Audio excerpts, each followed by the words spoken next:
Hi everyone. So this is just me going over the worksheet. Okay, so if we look at the first one, it says a rock is dropped from the bridge. What happens to the magnitude of the acceleration and the speed as the rock falls? So when something is dropped, we know that VI is equal to 0 meters per second, and that A is equal to negative 9.8 meters per second squared. So obviously we know we're not going to stay at rest the entire time, so the speed increases in the negative direction.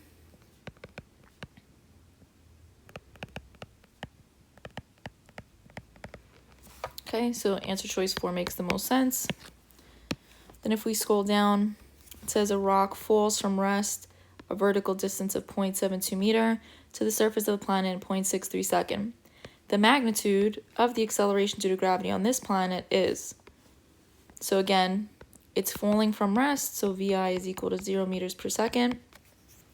When this object has been released, it's going to cover a vertical distance, right? And it's going to travel downwards. So we are going to not call this a distance.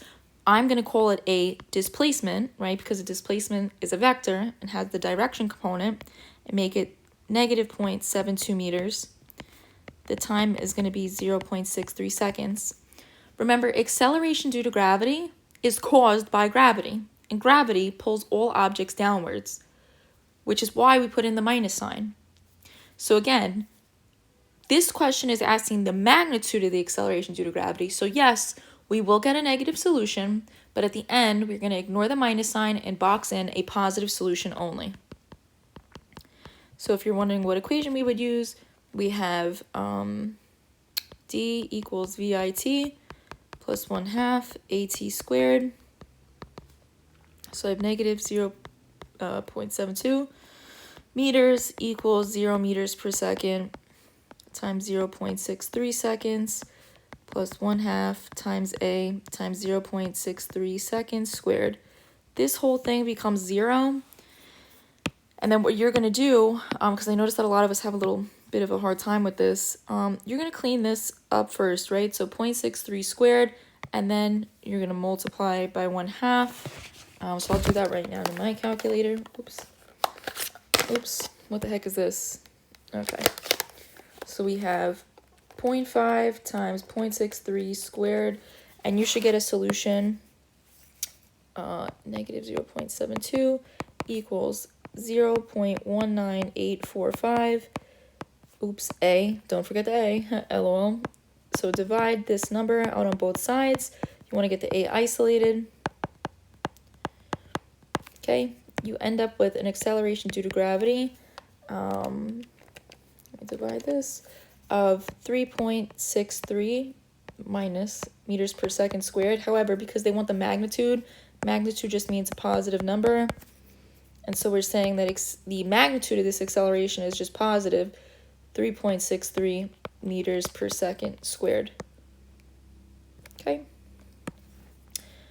All right, number 4. A ball is thrown straight downwards with a speed of 0.5 meter per second from a height of 4 meters. What is the speed of the ball 0.7 second after it has been released? So, hold on. I don't really like the marker here. All right, so because it's being thrown downwards, we know that our VI has to be negative. So it would be negative 0.5 meters per second. The acceleration due to gravity is still negative 9.8 meters per second squared. Again, just like I did before with the height, when it gets thrown downwards, it's moving in the downwards direction. So that makes this displacement negative 4 meters. And the time is 0.7 seconds.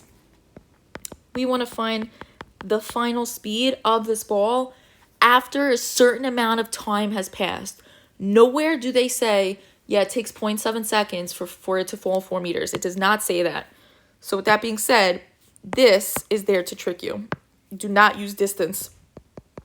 So then we're going to use the formula VF equals VI plus AT. So we have VF equals negative 0.5 meters per second plus negative 9.8 meters per second squared times 0.7 seconds. And again, you're going to get a final solution here of negative 7.36 meters per second. But we have to think speed is a scalar quantity. and scalars are positive numbers only. So your final solution will just be the positive addition of this. So positive 7.36 meters per second. Okay, so you literally just drop the minus sign. Number 4, an astronaut drops a hammer from 2 meters above the surface of the moon. If the acceleration due to gravity on the moon is 1.62 meters per second squared, how long will it take for the hammer to fall to the moon's surface? Again, so that word drop indicates VI is equal to 0 meters per second. We know that we're going to fall 2 meters. So again, I'm going to put a displacement of negative 2 meters. Our acceleration due to gravity, no matter where we are, is always negative, again, because gravity is always pulling us down to the surface, so that's negative 1.62 meters per second squared. And our unknown is the time t. So the equation that we would use is d equals VIT plus 1/2 AT squared. So we have negative 2 meters equals 0 meters per second times t plus 1/2 times negative 1.62 meters per second squared times t squared. This cancels out. 0 times anything, including a variable or number, is 0. And then we're going to clean this up right here. So we have negative 2 equals, this was negative 0.81 t squared. You cannot take the square root unless the coefficient in front of the t is a 1. So obviously we have to divide out negative 0.81 on both sides to get the t squared isolated. So if we do that, if I do boom, and again, a negative divided by a negative gives you a positive. So you get 2.4691. Take the square root on both sides. Your solution for time, 2.4691, is 1.57 seconds. And time should come out to be positive, right? It is a quantity that cannot be negative. All right, number 5. A ball is thrown vertically upwards with an initial velocity of 29.4 meters per second. What is the maximum height reached by the ball? Okay, so right here we have VI is equal to positive 29.4 meters per second. We don't have to put the plus sign there. I'm just letting you know it's moving up in the upwards direction. The acceleration due to gravity is still negative 9.8 meters per second squared. At its max height, we know something very special happens. The final speed at the top is going to be 0 meters per second, and we want to know d. So the equation that we would use, right, there's no time, so we'd use the timeless equation. VF squared equals VI squared plus 2AD. So we have 0 meters per second squared equals 29.4 meters per second squared plus 2 times negative 9.8 meters per second squared times our unknown value. So we're going to clean this up, right? We satisfy the criteria by writing the units. So we do 29.4 squared, you get 864.36. 2 times negative 9.8 is negative 19.60. This is a two-step equation, and we want to get this term isolated. So what we're going to do is we're going to subtract the 864.36 on both sides. So now you're left with negative 864.36 equals negative 19.60. You divide by negative 19.6 on both sides. Again, a negative divided by a negative will give you a positive, which is consistent with the fact that you want to find a height.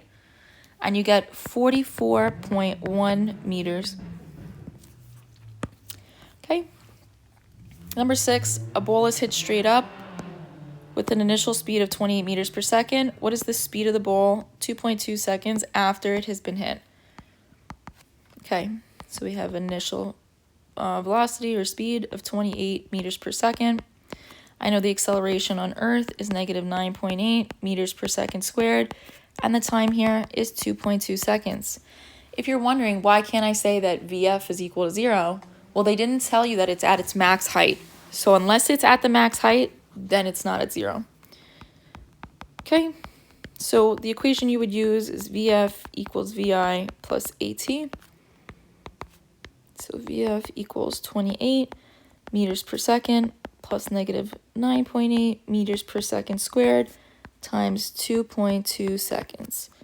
You're literally going to plug this in your calculator. and you're going to get the solution from there.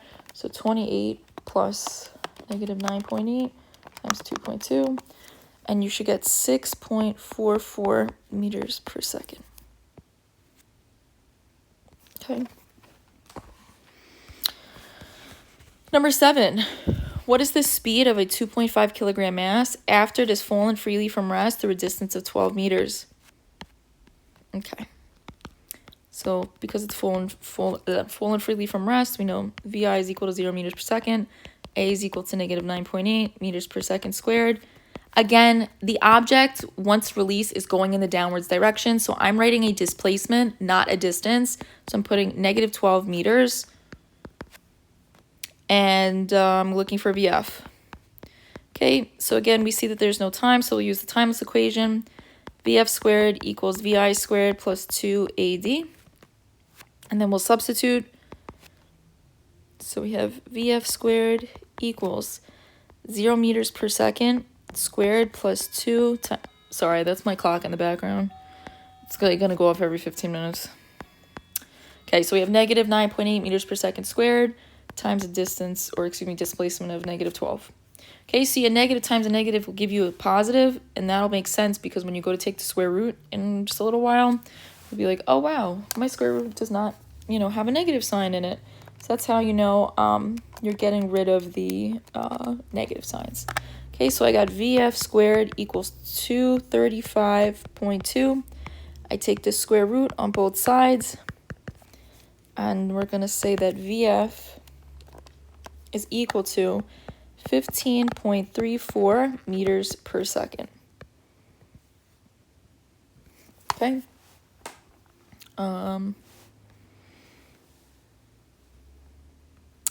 Okay. A baseball dropped from a roof of a tall building takes 3.1 seconds to hit the ground. How tall is the building? Okay, so if it's dropped, VI is equal to 0 meters per second. A is equal to negative 9.8 meters per second squared. T is equal to 3.1 seconds. The unknown is D. How tall is it?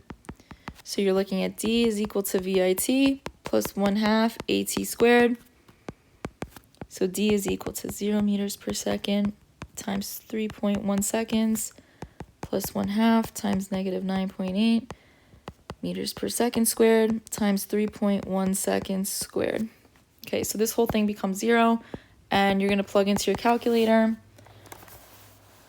0.5 times negative 9.8 times 3.1 squared, and you're going to get a value of negative 47.1 meter.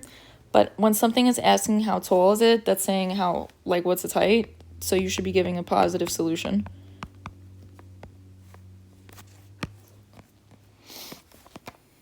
All right, number 9. Oops. A ball dropped from rest falls freely until it hits the ground with a speed of 20 meters per second. The time during this in which the ball is in free fall is approximately. So again, it's dropped from rest, so VI is equal to 0 meters per second. A is equal to negative 9.8 meters per second squared. And again, this object is falling freely. It's moving downwards, so its final speed is going in the negative direction, by the way. And you're looking for T. Okay, so you're going to use VF equals VI plus AT. So you have negative 20 meters per second equals 0 meters per second plus negative 9.8 meters per second squared times T. 0 isn't going to do anything, so you have negative 20 equals negative 9.8 T. You're going to divide by negative 9.8 on both sides, and then whatever that is, that'll be your solution for time. So a negative divided by another negative, they cancel out, which is good news for us. So you get 2.04 seconds. Number 10, a 25 Newton weight falls freely from rest from the roof of a building. What is the total distance the weight falls in the first 1 second? Okay. So it's in free fall, so initial speed is 0. A is equal to negative 9.8 meters per second squared. Time is 1 second. And they want to know what's the distance. So you're going to use D is equal to VIT plus 1/2 AT squared. So we have 0 meters per second times 1 second plus 1/2 times negative 9.8 meters per second squared times 1 second. This will get canceled out. So D is going to be equal to negative 4.9 meters. And again, distance is a scalar, right? So that means we're looking for a positive number. So you're just going to drop the minus sign. So it's 4.9 meters. Oops. How far will a brick starting from rest free fall? Wait, how far will a brick starting from rest fall freely in 3 seconds? Okay, so again, free fall is VI is equal to 0 meters per second. A is equal to negative 9.8 meters per second squared. Time is 3 seconds, and we want to know how far, so that's indicating a distance for us. So again, we're going to use D is equal to VIT plus 1/2 AT squared. We have 0 meters per second times 3 seconds plus 1/2 times negative 9.8 meters per second squared times 3 seconds squared. This whole thing canceled out.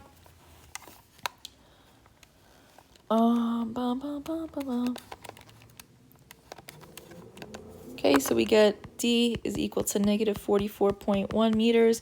Again, how far is something going to fall? So we're really looking for a distance, which is a scalar. So we're really looking for a positive number. Okay, so again, when you go to write your final answer, D is equal to 44.1 meters. Number 12, a ball thrown vertically upward reaches a maximum height of 30 meters above the surface of the earth. At the maximum height, the speed of the ball is, okay, at max height, always,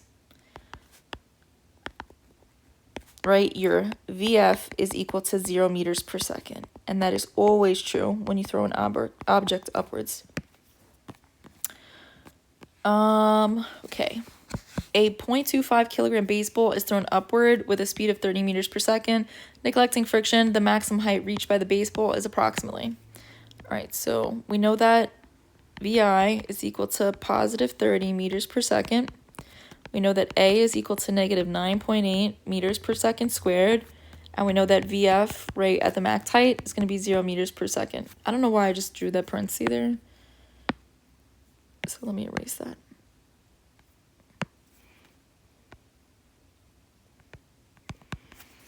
Okay, we're looking for D, the max height. So our equation is going to be VF squared equals VI squared plus 2AD. So we have in our substitution 0 meters per second squared equals 30 meters per second squared plus 2 times negative 9.8 meters per second squared times D. So you have 0 equals 900 minus 19.6 D. Subtract 900 on both sides.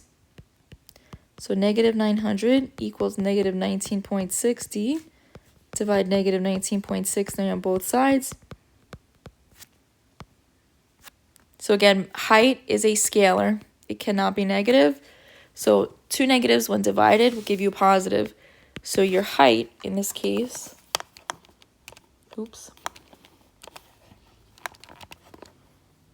is 45.92 meters. Okay. Number 4. A 3 kilogram mass is thrown vertically upward with an initial speed of 9.8 meters per second. What is the maximum height this object will reach? Okay, so again, VI equals positive 9.8 meters per second because it's moving upwards. Acceleration always pulls downwards at negative 9.8 meters per second squared. And your max height speed will always be 0 meters per second. So we're looking for D. So we're going to use the timeless equation. VF squared equals VI squared plus 2AD. So we have 0 meters per second equals 9.8 meters per second squared plus 2 times negative 9.8 meters per second squared times D. So we have 0 is equal to, and then 9.8 squared is 96.04, and then 2 times negative 9.8 is negative 19.6 D. So you subtract. So you have negative 96.04 equals negative 19.6 D. To get rid of the coefficient and undo the multiplication, you're going to do division. So divide negative 0.6 on both sides. So we end up getting a maximum height of the following: 4.9 meters. Okay, again, height should be positive. 15. Which diagram best represents the position of a ball at equal time intervals as it falls freely from rest near the Earth's surface? So again, we know that objects accelerate by speeding up as they fall. And so we're looking for one that matches that. So choice 1, they're equally distant.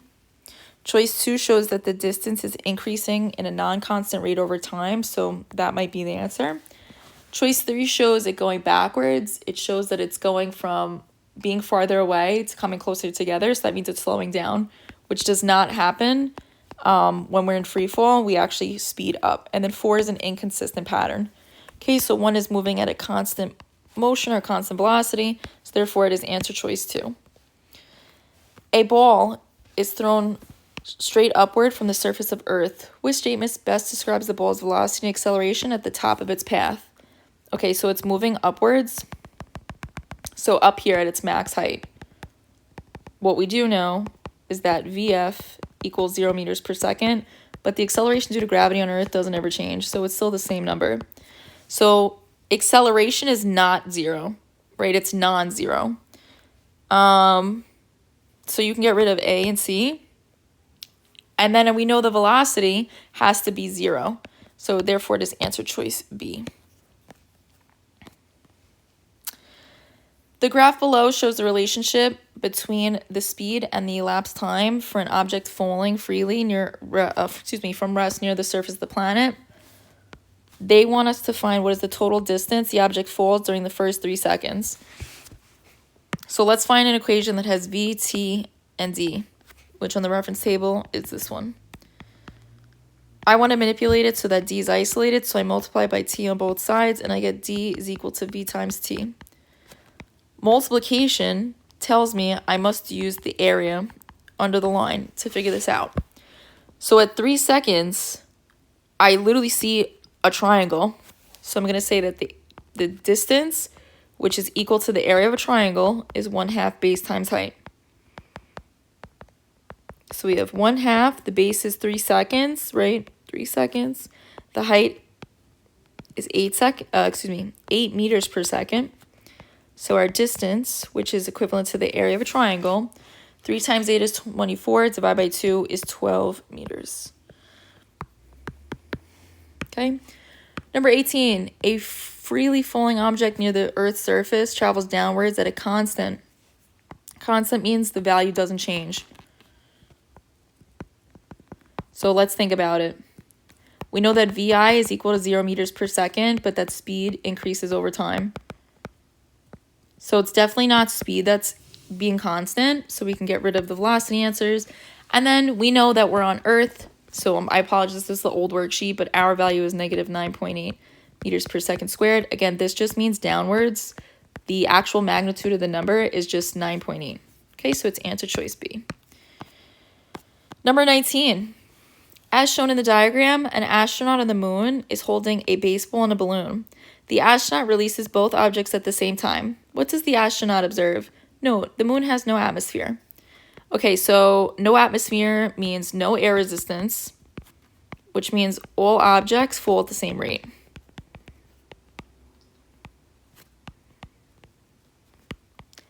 And we actually saw this experiment when we did the falcon feather and the hammer on the moon. Okay, so therefore it is answer choice C. Number 20, a 1 kilogram ball is dropped from the roof of a 40-meter tall building. What is the approximate time of fall? Okay, so it's dropped, so VI is equal to 0 meters per second. A is equal to negative 9.8 meters per second squared. The height, again, when it is being released, it's going to travel downwards. So I'm going to make this a displacement because I want to let people know the direction. Oops. So we have negative 40 meters because it's traveling downwards. And we want to find the time. So we would end up using the distance displacement formula, which is d is equal to VIT plus 1/2 AT squared. So I have negative 40 meters equals 0 meters per second times t plus 1/2 times negative 9.8 meters per second squared times t squared. Okay, so this will end up canceling out. 0 times a variable or 0 times a number is 0. Okay, so you had left with negative 40 equals negative 4.9 t squared. You cannot take the square root yet. You have to make sure that the coefficient in front of the t squared is 1. So you have to undo the multiplication by doing division. Okay, so we have 40 divided by 4.9, or sorry, the negatives. Oops. So I get 8.1633. Take the square root again on both sides. So we got 8.633. And you got 2.94 seconds. That's your time. Okay, really quickly, let's just go to the bottom.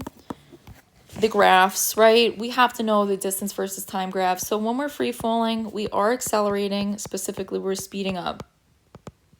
So that means we're covering ground at a non-constant rate. So these are the shapes that you're responsible for knowing, right? So as time is increasing, the distance is changing in a non-constant manner, which is what an acceleration looks like. When you did your ticker tape, it looks something like this, right? So as you could tell, as the object was falling, right, the distance increased at a non-constant rate.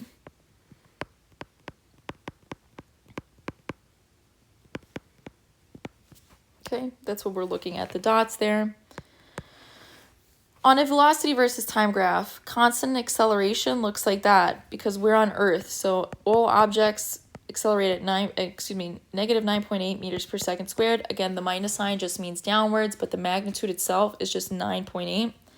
And then on an acceleration versus time graph, right, we know that we should see a flat horizontal line. There should not be a change in acceleration. There should just be a constant acceleration.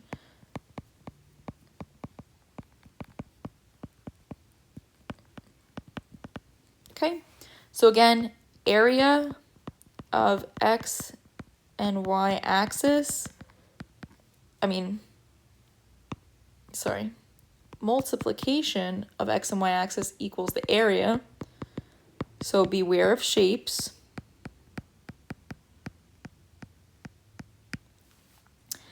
And then the division of x and y axis equals slope.